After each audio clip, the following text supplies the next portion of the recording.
السلام علیکم ورحمۃ اللہ وبرکاتہ۔ یہ قاعدے کا سبق ہے۔ قاعدے کے پچھلے سبق میں ہم نے فا اور کاف کی صحیح ادائیگی سیکھنے کی کوشش کی تھی۔ یاد رکھیے اس کاف کی آواز باریک اور پتلی سی ہے۔ آج ہم اس سے جو پہلا والا حرف ہے اس کی صحیح ادائیگی سیکھنے کی کوشش کریں گے۔ یہ حرف جو ہے یہ 3 حروف 1 2 اور 3 حروف سے مل کر بنا ہے۔ ہم نے پڑھا ہے کہ 3 حرفی حروف جتنے بھی ہیں یہ جتنے بھی ہیں ان کو 3 الف کی مقدار یا اس سے کچھ زیادہ کھینچ کر پڑھا جاتا ہے۔ 3 الف کی مقدار کھینچ کر پڑھنے کا کیا مطلب؟ 3 انگلیاں جب بند ہوں تو ان کو ایک ایک کر کے درمیانی رفتار سے سب کے کلنے میں جتنا وقت لگتا ہے اتنے وقت کو 3 الف کی مقدار کہتے ہیں۔ اتنے وقت کے لیے ہم نے اس حرف کو کھینچ کر پڑھنا ہے۔ دوسری بات، اس حرف کی ایک خاص صفت ہے کہ اس کی آواز موٹی ہے، باریک نہیں ہے۔ ٹھیک ہے، اس کو موٹا پڑھنا ہے اور بھاری آواز کے ساتھ پڑھنا ہے۔ آپ کو ہم نے حرف کو موٹا کرنے کا طریقہ بارہا بتایا ہے۔ کیا ہے؟ کبھی بھی کسی حرف کو موٹا کرنے کے لیے یا تلاوت میں کسی حرف کی آواز کو موٹا کرنے کے لیے ہونٹوں کو گول نہیں کرنا۔ یہ سراسر غلط ہے کہ ہونٹوں کو گول کر کے تنگ کر کے آواز کو موٹا کیا جائے۔ آواز کو موٹا کرنے کا طریقہ کیا ہے وہ غور سے سنیں۔ آپ کے منہ سے جب آواز نکل رہی ہوتی ہے تو اگر زبان منہ میں سیدھی پڑی ہوئی ہے، بالکل اپنی نارمل حالت میں پڑی ہوئی ہے، تب جو آواز نکلے گی منہ سے وہ باریک پتلی ہوگی، جیسے آ، یہ باریک آواز ہے۔ لیکن زبان کی جڑ اوپر اٹھا لینے سے یہی آواز موٹی ہو جائے گی۔ او، پہلے تھی آ، اب ہو گئی او۔ زبان کی جڑ کون سی ہے؟ بالکل جو گلے کا جو دائرہ شروع ہوتا ہے، اوپر سے چھوٹی سی زبان لٹکی ہوئی ہوتی ہے، چھوٹی سی، اس کے نیچے جو زبان کا موٹا والا حصہ ہے یہ زبان کی جڑ ہے۔ یہ اوپر اٹھا لینے سے آواز موٹی ہو جاتی ہے، او۔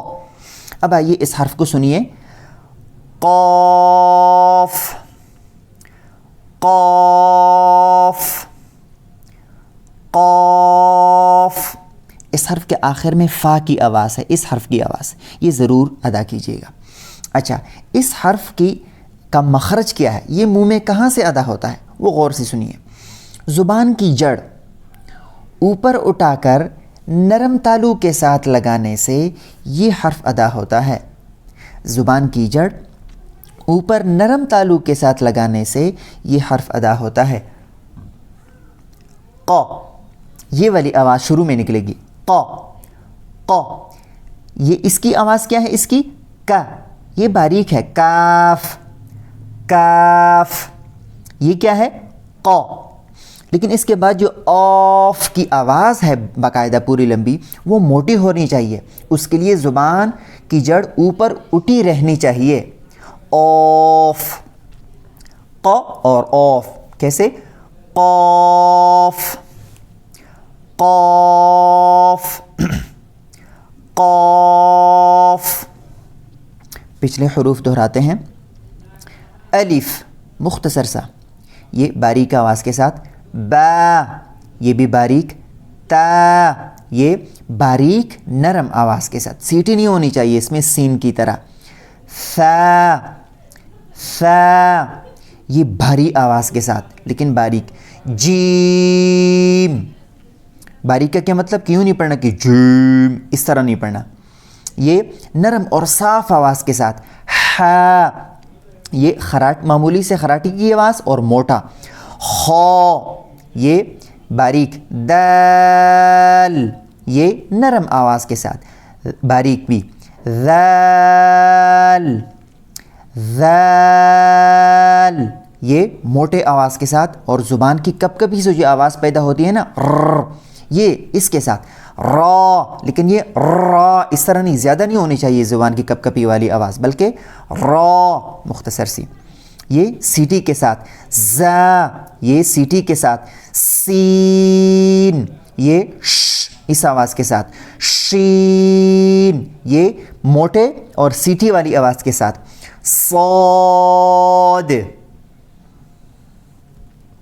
یہ ضاد موٹے آواز کے ساتھ ضاد، دو قسم کی آوازیں اس کی نکالی جاتی ہیں. یہ اسی تا کو موٹا پڑھنے سے، یعنی زبان کی جڑ یہ تا ہے، اس کو زبان کی جڑ اوپر اٹھا کر پڑھیں تو یہ والا حرف بن جاتا ہے تو، اس کو توا یا توئے نہیں پڑھنا. یہ ذال کی طرح نرم مگر موٹا، ضوا یا ضوئے نہیں پڑھنا. یہ صاف اور باریک آواز کے ساتھ. عین یہ غرغرانے کی آواز کے ساتھ موٹا. غین فا باریک، کاف باریک اور یہ موٹا آج والا قاف.